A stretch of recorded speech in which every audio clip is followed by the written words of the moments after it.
नमस्कार आप सभी को अपन YouTube channel the Guru Bharat sir पर अपनी अगली क्लास लोक देवताओं के क्रम में जो चल रही है उसमें हम आज बहुत सारे छोटे छोटे लोक देवता जो प्रसिद्ध तो बड़े हैं या लोक देवता तो बड़े ही होते हैं पर जिनके बारे में जिक्र छोटा सा है उनके बारे में हम अध्ययन करेंगे। तो बिना कुछ समय जाया किए हुए मेरे साथ जुड़िए और अपनी सफलता अतिशीघ्र प्राप्त करिए ताकि आपके घर पर भी सफलता रूपी दीपक की रोशनी हो सके। तो अब देखिए हम सबसे पहला पढ़ते हैं झुंझार जी। तो पहली चीज़ तो ये ध्यान रखना इनके बारे में कि इनको झुंझार बाबा नाम से भी जाना जाता है। तो झुंझार जी जो लोक देवता हुए थे, ठीक है ना, इमलोवा सीकर क्षेत्र में, तो इनको झुंझार बाबा नाम से भी जाना जाता है। तो कहीं पे अगर झुंझार बाबा नाम आ जाए तब भी यही लोक देवता है। इनका जन्म जो स्थान है वो इमलोवा सीकर है, ठीक है ना। तो झुंझार जी का जन्म स्थान एग्जाम में पूछा गया है, तो ये कहाँ पे है? इमलोवा सीकर में। और इनके बारे में एक ऐसी कहानी है भाई कि ये दरअसल गायों की रक्षा करते हुए शहीद हुए थे अपने 3 भाइयों के साथ। तो उसी वक्त गांव से जब आक्रांता गायों को लूट कर ले जा रहे थे तो दुल्हा और दुल्हन भी कहीं से जा रहे थे या उधर से निकल रहे थे, तो उन्होंने भी अपने प्राणों की बाजी लगाई थी गायों की रक्षा के लिए। तो जो इनका मंदिर है सियालदेड़ा सीकर में, वहाँ पे 5 मूर्तियाँ हैं। 5 मूर्तियाँ में एक हरिराम जी की, 2 इनके भाई की, एक दुल्हा की और एक दुल्हन की। और रामनवमी के दिन इनके यहाँ भव्य मेला बढ़ता है। तो ये चीज़ें आपको झुंझार जी के बारे में याद रखनी है। तो जो वीर गति जो प्राप्त हुए थे वो सियालदेड़ा सीकर में हुआ था। और गोरक्षार्थ 5 मूर्तियां हैं, ये सवाल थोड़ा सा काम का, ठीक है ना, जिसमें से 3 तो हरिराम जी और भाई की, मतलब एक हरिराम जी की, 2 इनके भाई की, एक दूल्हा की और एक दुल्हन की। तो कुल मिला के कितनी हो गई? 5। इनके मंदिर अक्सर खेजड़ी के वृक्ष के नीचे होते हैं, ठीक है ना। और मंदिर है वो या सॉरी मेला जो है वो रामनवमी को बढ़ता है। अब ध्यान ये रखना है कि पुराने समय में खेजड़ी के वृक्ष को बड़ा पवित्र माना जाता था, आज भी माना जाता है। हम जब भी हवन या यज्ञ करते हैं तो खेजड़ी या बरगद के पौधे की सूखी हुई लकड़ी का ही इस्तेमाल करते हैं। इसीलिए पुराने समय में वेद उपनिषद में भी खेजड़ी को समी वृक्ष कहा गया है। दशहरे के दिन इसकी देखो, वैसे तो हम खेजड़ी फिर कह रहा हूँ ना, कहीं अलग से पढ़ेंगे, लेकिन इसको समी वृक्ष कहा गया है। इसको झाटी भी कहा जाता है, समी वृक्ष भी कहा गया है, झाटी भी कहा गया है, ठीक है ना। दशहरे के दिन इसकी पूजा भी होती है, ठीक है। और राजस्थान का कल्प वृक्ष भी इसे ही कहा गया है। तो ये जो चीज़ें हैं वो भी आपको याद रखनी है कि राजस्थान का जो कल्प वृक्ष है वो खेजड़ी है। इसकी फलियां वलियां सांगरी कहलाती है ना, पत्तियां लूम कहलाती है। ऐसे ये सारी जानकारी राज्य का क्या भाई, ये राज्य वृक्ष भी है। और इसका जो ये नाम है बॉटनिकल, वो प्रोसोपिस सिनेरारिया। तो ये सारी जानकारी आपको होनी चाहिए। तो हम ये एक तरह से सिनेरारिया, और एक पॉइंट और कि कौन से रियासत के राजध्वज में खेजड़ी के पेड़ के स्थान दिया गया है, तो वो आपको मैंने पहले भी बताया था, बीकानेर। तो एक तरह से ये वाला पोर्शन अपना अब कंप्लीट झुंझार जी के बारे में। अब हम दूसरा पढ़ते हैं जरड़ा जी। तो जरड़ा जी दरअसल पाबू जी के भतीजे थे। पाबू जी के बड़े भाई थे बूढ़ू जी, उनके पुत्र थे। लोकमानस में ये रूपनाथ जी के नाम से पूजे जाते हैं और हिमाचल प्रदेश में इन्हीं को बालकनाथ जी के नाम से जाना जाता है। और इन्होंने जींदराव खींची को मारकर अपने पिता और अपने काका बाबू जी की मौत का बदला लिया था। और एक ध्यान रखना, इनके जो 2 प्रसिद्ध मंदिर है, एक तो कोलूमंड जहाँ बाबू जी का है और एक दूसरा सिंबुदड़ा नोक के पास बीकानेर में है। तो ये दोनों चीज़ें या ये थोड़े से जो फैक्ट है वो याद रखना। तो एक बार देख लो आप पुनः, ये बाबू जी के भतीजे हैं, ठीक है ना, बूढ़ू जी के पुत्र थे। तो बाबू जी के भाई का नाम कहीं पूछ ले तो आपको बूढ़ू जी याद रह जाएगा, ठीक है ना। मंदिर है वो कोलूमंड, ये जोधपुर फुलोदी के पास, और एक सिंबुदड़ा बीकानेर में है। रूपनाथ जी के रूप में प्रसिद्ध है। तो रूपनाथ जी के रूप में प्रसिद्ध भी कोई लोक देवता पूछ ले तो वो कौन से? अपने जरड़ा जी। हिमाचल प्रदेश में इन्हीं जरड़ा जी या रूपनाथ जी को बालकनाथ जी के नाम से भी जाना जाता है। तो ये ध्यान रखना। और जींदराव खींची जो बाबू जी के बहनोई थे, उनको मारकर अपने पिता और अपने काका श्री की मौत का बदला लिया था। तो 2 लोक देवता अपने अतिशीघ्र कम समय में फास्ट एंड फ्यूरियस रूप में पूरे हुए हैं। अब देखो अगला मामादेव। मामादेव दरअसल हर गांव के बाहर मंदिर होते हैं इनके, ठीक है ना। और विशेष रूप से कहीं नहीं है, कहीं सियालदेड़ा आता है, लेकिन आप ध्यान रखना कि हर गांव के बाहर इनका मंदिर होता है। और ये बारिश के देवता कहलाते हैं, बरसात के देवता कहलाते हैं। बारिश जब नहीं होती है तब इनकी घूघरी चढ़ाई जाती है इंद्रदेव को खुश करने के लिए या भगवान को खुश करने के लिए। एक चीज़ और याद रखनी है इनके बारे में कि इनको भैंसे की बलि दी जाती है।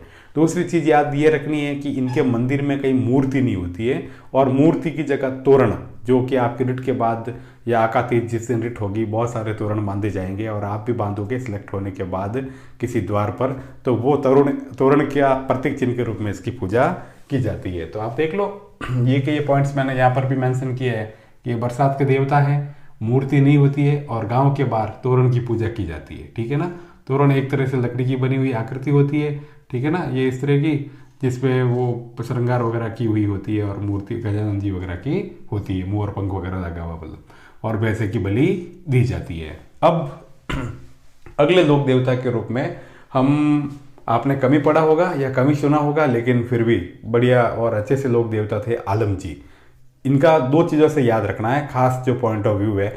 एक तो इनका असली नाम क्या था, तो असली नाम इनका जेठ मलोत राठौड़ था। और एक इनको कौन से या किन के देवता कहा जाता है, तो इनको घोड़ों के देवता कहा जाता है। और इनका जो प्रतिष्ठित स्थान है इनकी वजह से, उस जगह का नाम क्या है, आलम जी का धोरा।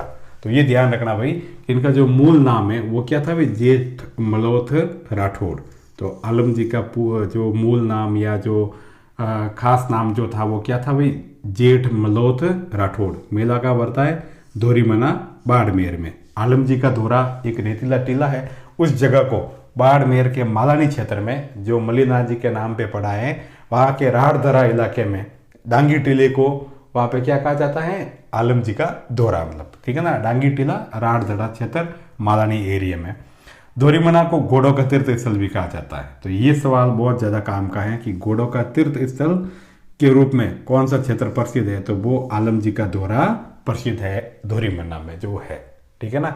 और मेला भाद्रपद शुक्ल द्वितीया को, भाद्रपद शुक्ल पक्ष की द्वितीया को इनका मेला भरता है आलम जी का मतलब। ठीक है ना। तो एक तो जेठ मलोथ राठौड़ और एक घोड़ों के देवता के रूप में इनको ज़्यादा प्रसिद्धि मिली थी मतलब। ठीक है ना। और घोड़ों का जो तीर्थ स्थल है वो धोरीमना या आलम जी का धोरा है वो प्रसिद्ध है मतलब। अब अगले लोक देवता, बिल्कुल सिर्फ एक दो बातें ही है, पर कभी कभी एग्जाम में यही पूछ ली जाती है और वही हमें याद नहीं आती है, तो उसी पॉइंट ऑफ व्यू से मैंने इनका भी यहाँ पे जिक्र कर लिया है। तो जो वीर फतेह जी हुए थे, ठीक है ना, तो वीर फतेह जी का जो गांव था मतलब, तो वो चीज़ आपको याद रखनी कि उनके गांव का नाम सातू था मतलब, और ये सातू गांव जालोर में पड़ता है। ठीक है ना।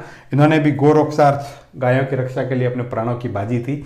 और जो इनका मेला पड़ता है वो ध्यान रखना आपको, ये भाद्रपद शुक्ल द्वितीया को है और ये भाद्रपद शुक्ल नवमी को है मतलब। ठीक है ना। तो ये पॉइंट आपको थोड़े से याद रखना है। अब ध्यान रखना, जो जनजाति होती है भील, मीणा, ग्रासिया, ठीक है ना, तो इनमें से जो मीणा जनजाति के प्रमुख लोक देवता हैं वो गौतमेश्वर ऋषि महादेव, जो भूरिया बाबा के नाम से भी प्रसिद्ध हैं, जो गौतम बाबा के नाम से भी प्रसिद्ध हैं, उनका जिक्र हम करेंगे या उनके बारे में अध्ययन करेंगे। तो एक ध्यान रखना कि इनका मंदिर कहाँ है, तो इनका मंदिर सिरोही के पास नाना कस्बा है, वहाँ से 10 किलोमीटर अंदर अरावली की पहाड़ियों में लूनी नदी के किनारे, जिनको ये लोग पतित गंगा के नाम से भी मतलब जानते हैं, वहाँ पर इनका मंदिर है। तो ये ध्यान रखना कि सबसे जो क्या कहते हैं मीणा जनजाति का प्रसिद्ध मंदिर है या प्रसिद्ध जो लोक देवता है वो है गौतम बाबा। इनको गौतम बाबा के नाम से भी जानते हैं। और मंदिर मैंने बता दिया कि सिरोही में अरावली पहाड़ियों के बीच नाना कस्बे से 10 किलोमीटर दूर लूनी नदी के किनारे, जिसे ये पतित गंगा के नाम से भी जानते हैं, वहाँ पर इसका मंदिर या इनका मंदिर स्थित है। और मकर संक्रांति के एग्जैक्ट 90 डेज बाद, है ना, 90 दिन बाद वहाँ पर प्रसिद्ध गौतमेश्वर ऋषि महादेव का भव्य मेला पड़ता है। तो गौतमेश्वर ऋषि महादेव का मंदिर मकर संक्रांति अगर 14 को है तो उसके 90 दिन बाद में कर लो, और कभी कभी 15 को आ जाती है तो उसके 90 दिन बाद में काउंट कर दो, मेला पड़ता है। और एक पॉइंट जो स्पेशल, जो विशेष, कि मीणा जनजाति के लोग भूरिया बाबा की झूठी कसम नहीं खाते हैं। तो ध्यान रखना, मीणा जनजाति के लोग हैं वो अपने भूरिया बाबा की कसम कभी भी झूठी नहीं खाते हैं। वैसे भील जनजाति के लोग हैं वो केसरी अनाज जी की झूठी कसम नहीं खाते हैं। तो ध्यान रखना, मतलब यह केसरी अनाज जी की जो केसर वेसर है उसको पीकर कभी झूठी कसम नहीं खाते हैं या झूठ नहीं बोलते, ध्यान रखना, केसरी अनाज जी वाले।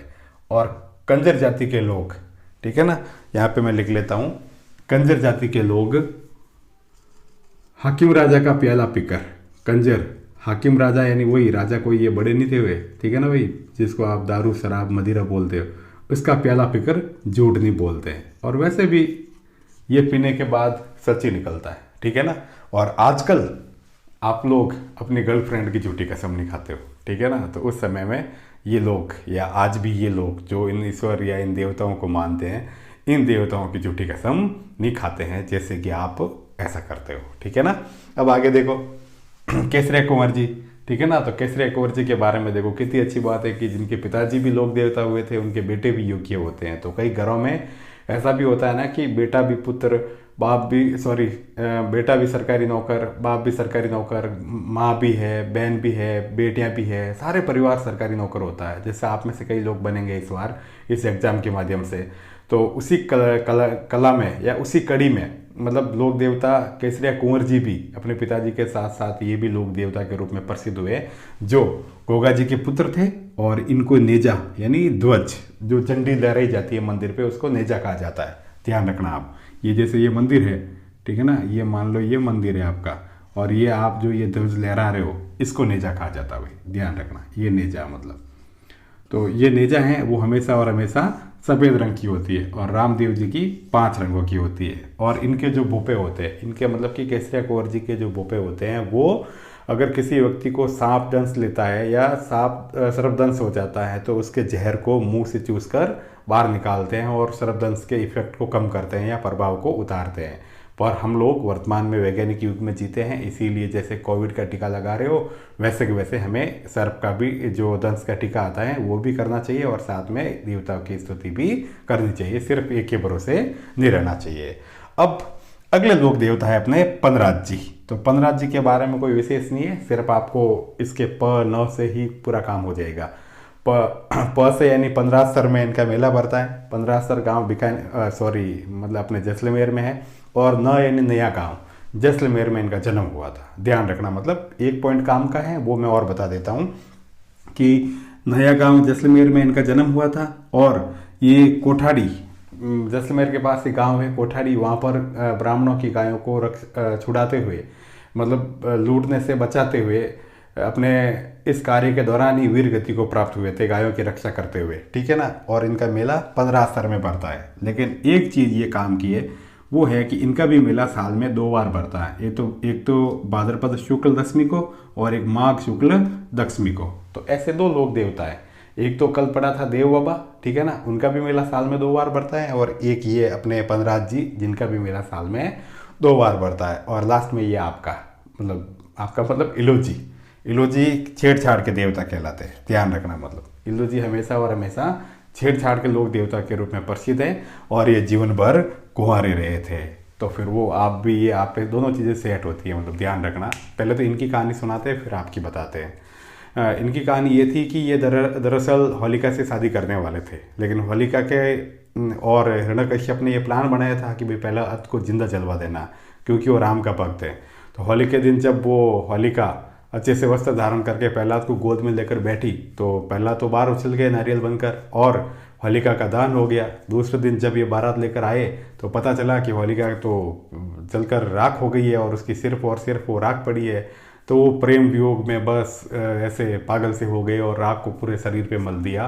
तब से दुल्हनडी मनाई जाती है, ध्यान रखना। और जिनकी खुद की पत्नियां नहीं होती है, वो औरों को छेड़ते हैं, तो फिर उसके बाद से ये छेड़छाड़ के लोक देवता कहलाए। तो ध्यान रखना, आप भी रिट का एग्ज़ाम या कोई भी सरकारी एग्जाम जो आपने टारगेट एसआई का बना रखा, रिट का बना रखा, फर्स्ट ग्रेड, सेकंड ग्रेड या आरएस का, तो बढ़िया दम लगाकर पढ़ लेना, वरना आपकी भी इल्ली किसी और इल्लोजी के साथ चली जाएगी, और आप इल्लोजी ही बने रह जाओगे।